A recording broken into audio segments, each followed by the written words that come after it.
In the name of God, the Father, Son, and Holy Spirit. Amen. I want you to imagine with me this morning a family dinner. All the relatives, aunts, uncles, cousins gather at Grandma's home. And you're all around the great table with all kinds of pleasantries. But actually not all of you. Because one of your brothers isn't there. It goes back to a fight he had with your father years ago, and the wound is still raw.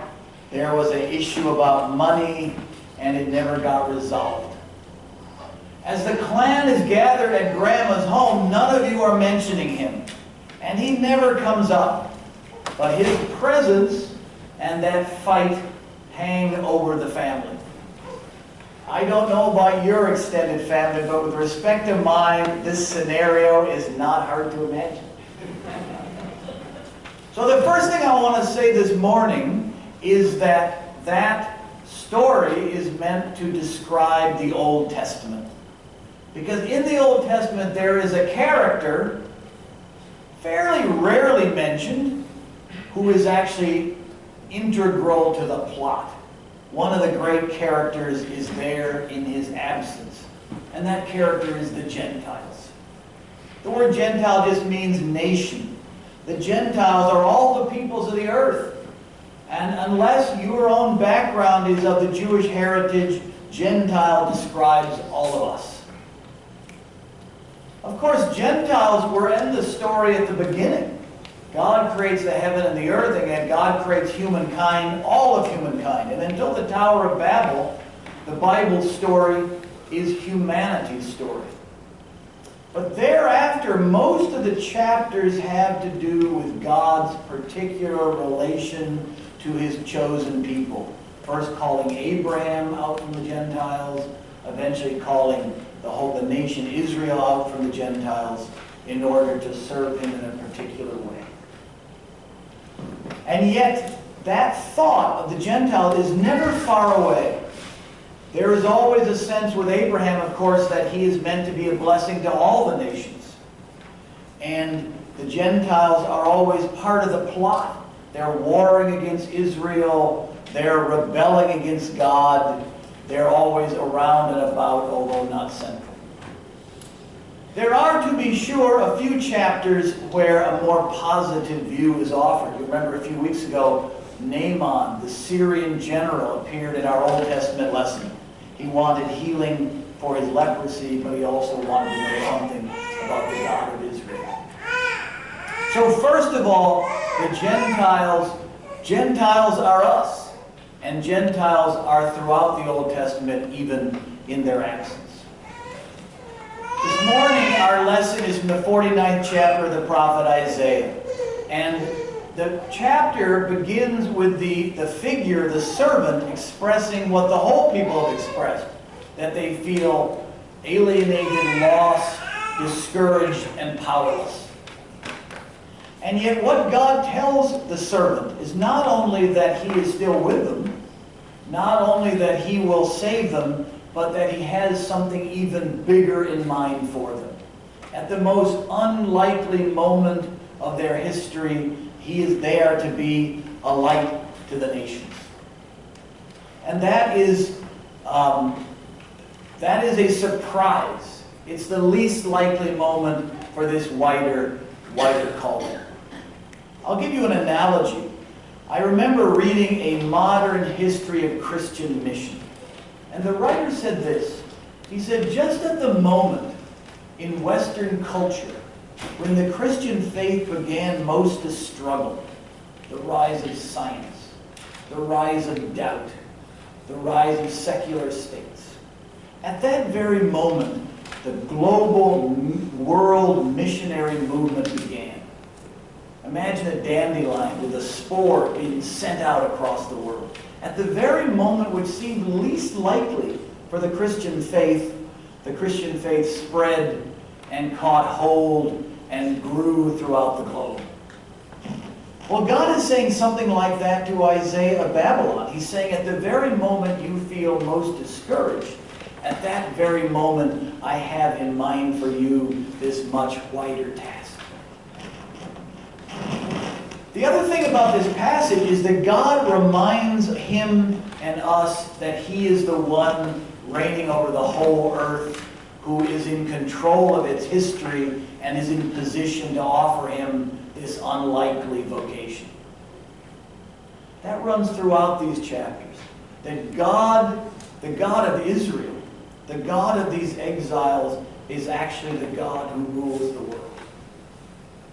To the exiles, it looks as if all the power is in the hands of Nebuchadnezzar, eventually Cyrus, the Persian king. But the prophet says all the power is actually in the hands of God himself. Let me give you a modern analogy.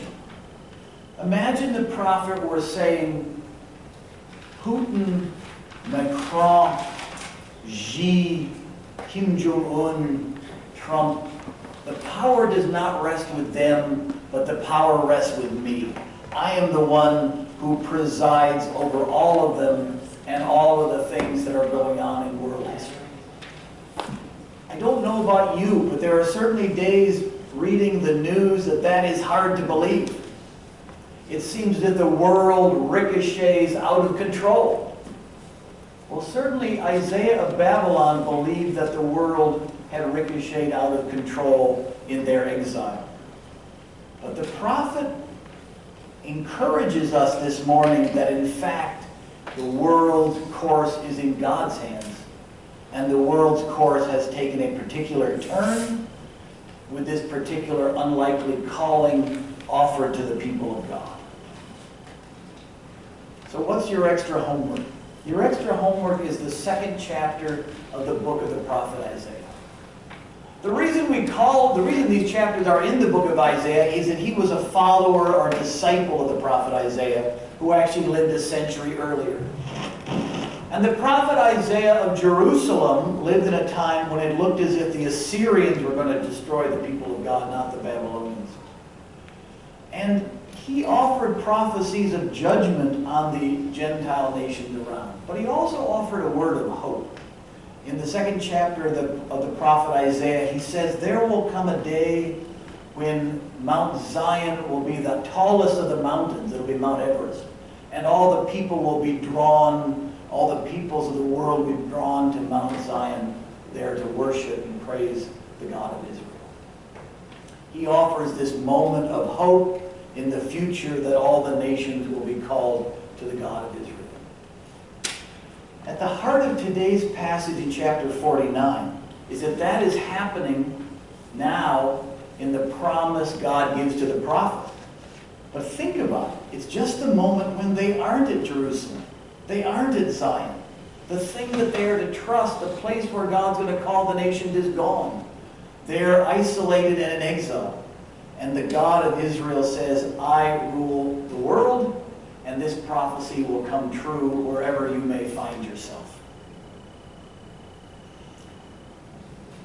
One way to read the Bible is to listen to the stories every Sunday and to ask yourself, where do I fit in? Where am I? We talked this morning about the story of the Good Samaritan. Am I the Good Samaritan? Am I the priest who walks by the other side? Whatever. Where do I fit into today's Old Testament lesson? And one of the points for us as Christians is that we fit in several places. We are the children of God. We are the chosen and the called in Jesus Christ. And we probably are the chosen who wonder if God is still in control, who wonder if the church is displaced, and who may feel exiled in our own lives in some way or other. And so Isaiah of Babylon addresses us. But you and I, we are also the Gentiles. We are also the peoples of the earth who by God's sheer grace have been called into the covenant in Jesus Christ. You and I are in a funny position. We're both characters in the story. And God has something to say to us on both sides. Isaiah 49 addresses Israel, the exile, in all these ways. But it addresses Israel through this mysterious figure of the servant. He's appeared in chapter 42. He's back in chapter 49. Who is this servant? A few chapters earlier, we read that the servant is Israel. Fair enough. He stands in for Israel. And a few verses later, the prophet says the servant will call Israel back to faithfulness. Well, wait a minute. Which is it? Is this figure all the people of God? Is this figure one lone character? At this point, we're not sure, and interpreters have spilled oceans of ink over that question. Perhaps the point of this passage is its uncertainty. Who is this mysterious servant of God? And you and I, as we read these chapters of Isaiah, wonder who this figure is, how he relates to the calling of all the people of God, and how he will pull off this unlikely mission to call all the nations to himself. We're going to learn more about that as we get to the chapters that follow in Isaiah. But of course, you and I as Christians know the end of the story. We've jumped ahead and read the last chapter of the novel. We know who this figure is. But still, it is good to read the story in its suspense. How is it that this mysterious figure in the most unlikely moment of the history of God's people, sometimes we feel this in our own lives, how is he able to rule human history and the destiny of nations? We know the answer as Christians. We'll hear the answer next week.